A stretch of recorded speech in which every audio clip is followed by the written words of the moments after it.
I'm not a lawyer, but as to be expected today, Judge Glanville denied both motions to recuse him. There's the motion that Brian Steele filed to recuse him from presiding over the YSL RICO trial. And then there's the motion that Kayla Bumpus filed to recuse him from presiding over the hearing where he's planning to ask who told the defense counsel about the ex parte meeting and then potentially hold people in contempt for not answering that question. Judge Glanville starts off by going over what he must consider when there's a motion to recuse. And there are three components. Number one, was the motion filed within 5 days of the event or incident happening? Number two, was the motion filed with proper documentations, affidavits, stuff like that? And then lastly, the legal sufficiency of the motion, which again means if everything in the motion were to be true, would it be enough for him to be recused? If the answer is yes, he is supposed to defer this over to another judge. He is not to consider if the allegations are actually true, just if they were to be true. Would it be enough? Got it? Held that when a motion to recuse is filed, the trial judge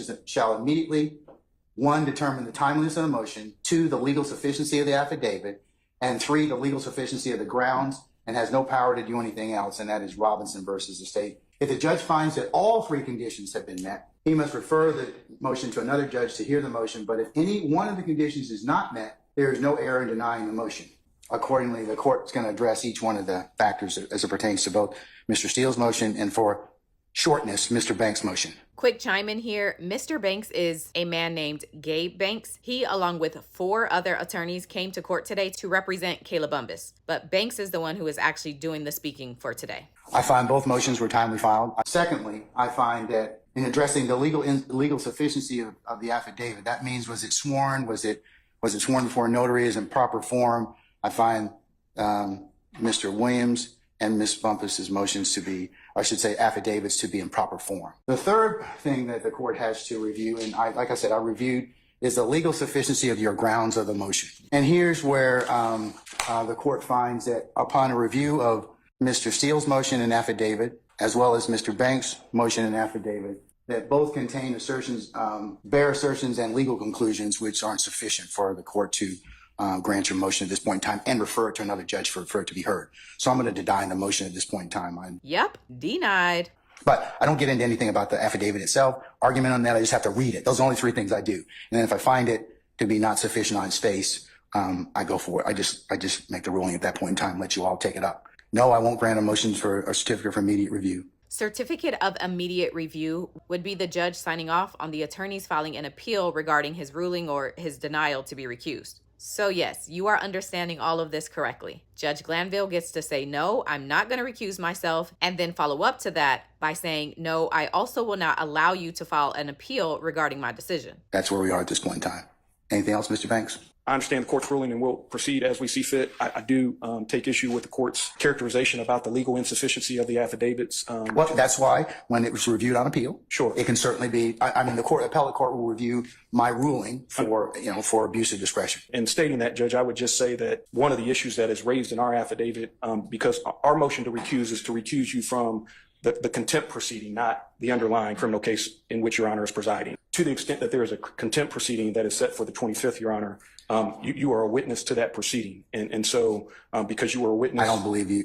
I'm not going to get into any argument. But I can't. I'm going to take up the motion to quash after I finish direct of the current witness. Okay. And to other issues that have been raised, as I've told some of the other lawyers here, there is a transcript of what occurred in the ex parte matter. I will, in fact, I'll authorize defense counsel. I'll do a privilege review and see what needs to be disclosed in terms of impeachment and or Brady. Yes, you heard that right. Judge Glanville is also saying that he is going to release the transcripts from the ex parte meeting, but only after he reviews them and takes out anything he thinks is privileged and should not be disclosed. What is happening? And I will do that. And then so if that pertains or if that issue affects you, then certainly that may be something that at the appropriate time you'll be able to have a look at. The court will reach out to you on 2 things. One, the ability to take a look at the ex parte transcript and review it for the appropriate parts that the court will authorize. Also for the,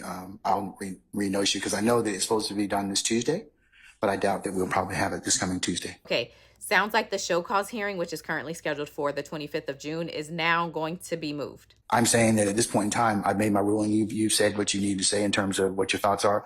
I'm going to reduce it to an order, and you can take what you want to after that, okay? All right, thank you. All right. And now Brian Steele comes up. I've read all the cases that I believe are applicable, best I can. But specifically, if the court would reconsider, and if nothing else, the Honorable Keith Adams and my joint affidavit in paragraph 12, we assert not a bare assertion or a legal conclusion, but we make facts that we specifically adopt from the Honorable Attorney Winchester, Collins, Banks, Nove, and Mormon's motion. Brian Steele just listed the 5 attorneys that are representing Kayla Bumpus, and he's basically saying that Kayla Bumpus was in the meeting, and the things he and Keith Adams are saying in their motion are the same things that she is saying in her motion. And again, she was in the meeting. So these are not just assertions, they're facts. Where a person that they represent was in a meeting, ex parte, with the court and others, and the prosecutor and a witness, and they said that this court got involved with speaking with Mr. Copeland and assisted in Mr. Copeland testifying against Mr. Williams. So I've added this court to the witness list. I plan on calling the court as a witness in the trial. I added lawyers Hilton and Love from the district attorney's office to the witness list. And when I cross-examine Mr. Copeland, when that day comes, I'm going to ask him about how much pressure, if any, the court put on him. And you're going to be the one instructing the jury. And I just can't imagine how that's fair to Mr. Williams. I've read your affidavit, Mr. Steele, and I've consumed everything on it, and that doesn't change my ruling at this point in time, respectfully. I also, on the transcript, I'd like the recordings and the transcript, and I object to the court going through it and deleting, because to me, the way I understand it, there is zero privilege. So I don't understand I'm how. not going to, Mr. Steele, I can't argue with you about anything such as I've made my ruling, okay? At this point, Ms. Weaver is going to prepare the record. She does that. And like I said earlier, the record should be ready soon. Is he eating? And you all, as a defense group, will have the opportunity to take a look at that particular ex parte transcript that was done in chambers, less anything that is totally that the court considers to be privileged. And I'm going to let you do that before you examine Mr. Copeland. Thank you. All right? Denied, denied, denied. So what happens next? And I'm not a lawyer, but a few lawyers have told me what could potentially happen. The attorneys can file 2 writs. A writ is like an alternative to an appeal. So let's talk about the difference between an appeal and a writ. An appeal is asking a higher court to overturn something a lower court has ruled. But a writ is a directive, or like an order from a higher court demanding that a lower court do something that they are legally required to do. Writs have like a sense of urgency to them, but the bar to get them is higher because you have to prove that there is no other way to go about this. And so it's up to the superior court to make the decision. Now, there are 2 kinds of writs that may apply here. A writ of mandamus, which would compel or like force Judge Glanville to accept the motions. And then the second is a writ of prohibition, which would order Judge Glanville to stop presiding over the YSL trial until the recusal motions are properly dealt with. So it seems like these could be the next steps, but I'm not a lawyer, and I guess we'll just wait to see.